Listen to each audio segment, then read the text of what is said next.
Kainga e mata mai te awhiawhi whakapapatu malo takto kataki pēr mo te tahi mai pe whuki o te temi whelawe i. E kua mahi no atu e hoko atu ia te vai a tātou ia te uwhai te whakawhenua o tātou motu. E mau ia te whainga maari e ke tō whakakumai ki te kolo halalo. Pēr tō whakatahi pēr mo te whae ani ko Lucia tau whana o tala noa o hinga pēr mo te ki i whai tō ani ko te palanifo. Ko ia la Lucia ura ki whakamalo atu, malo pe ia tō mauri tau kātaki, pēr msi au tai lele i pē whoki ke tā whakatahi o vai e te ki i whai tō ani. Iyo, whakawhetai velo. I te pongi i tōko tō mauri mo tau uki i toko rua. Te utuanga ane si i whai o te potu i ngāwe ani a koutou. E whēla Lucia ke tuku mai ia te uhinga to tonu whoki o te ki i whai tō ani ko te palanifo? Iyo. Ko te palanifo whoki e ko tōna whai tō ko te uki i fua i nonu a ke mātara. E ke tori mai pē o mea tōna uki i whisi. Ka te hangarewa tuki te uki i fua i nonu o turu i aki pē te ngutu o tau ki i tamasi i la. I te ungutu ai kua hari noa te sāwai whei. Ko te palanifo le waaia.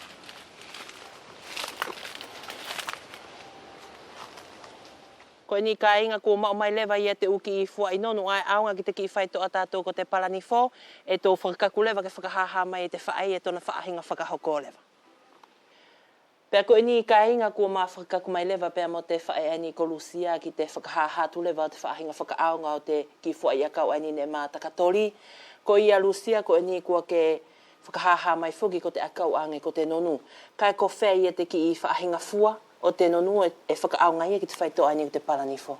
Ko te uki i fo i nonu a ke i mātara e ke aru o tori mai o tō rewa te uki i whisi ka ke hanga o whakaaunga rewa te uki i fua i nonu. O tuki rewa turu i aki te ngutu o te ki i toe a kua hafu noa tona sāwai. Ko e nā whuki Lucia e au sio atu ko ki i fua i nonu e ono anine ke tori mai. Ko tona ohinga ko te katoa ai atu ki i fua i nonu. E aunga ia ki te whaitoa, pe e whēla ki whakalaka atu. E i velo. Ko te uki i fo i nonu e hoa toru. Ko tona uhinga ko ki i fo i nonu e ono. Mo ka lau taki lua. Taki tahi ko ki i fo i nonu e ono. Kua fua loa Lucia e tau tauhi mai te whaitoa ani o te palanifo? Kua fua loa ia velo. Moro ilo kua tau fia.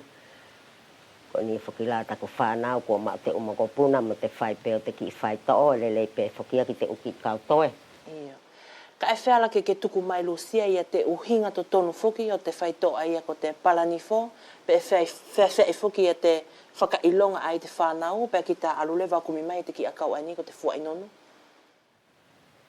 Ko tona whakailonga velo mo kākesio ki te ki i tamasi i kua hahafu noa pe tona ngutu ko te sāwai, pe ke alulewa o kumi te ki i whaitoa ani, e ke turu i tu atahi pe, pe a mange te ngutu o te toe kua lelei.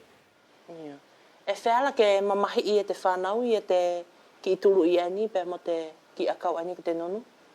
E whēla whoki ko te whakahomo mai atona ki ini fo, ki tona mawhaa mai la, ko ia ai hange tatangi ai.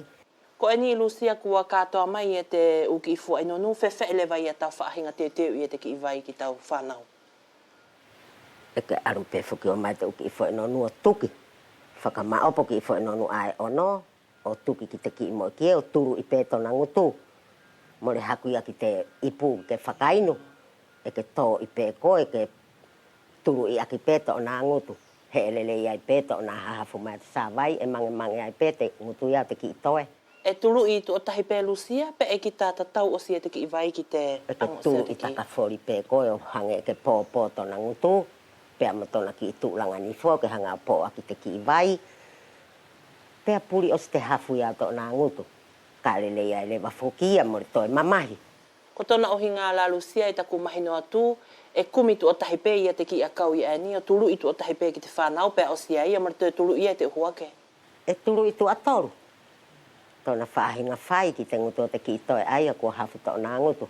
E ia he u tapu Lucia o te whaito ani ko te palanifo? Mare he tapu whokia he ki kai tapu te utamariki ia. E whakarongo pēia ki te whae, ki te uki i mea kai, e na awe ki te ki i tamasi.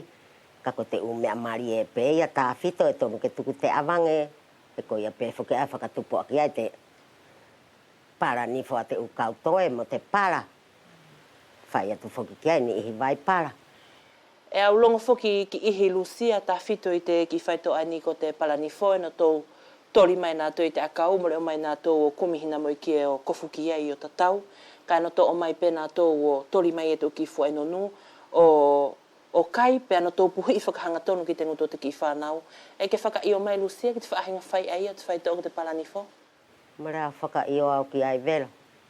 E lele yange pēto o nā ai ki heki i mo i kia o tuki ke maru pe a pōpō aki te nguto te ki i tamasi i aia.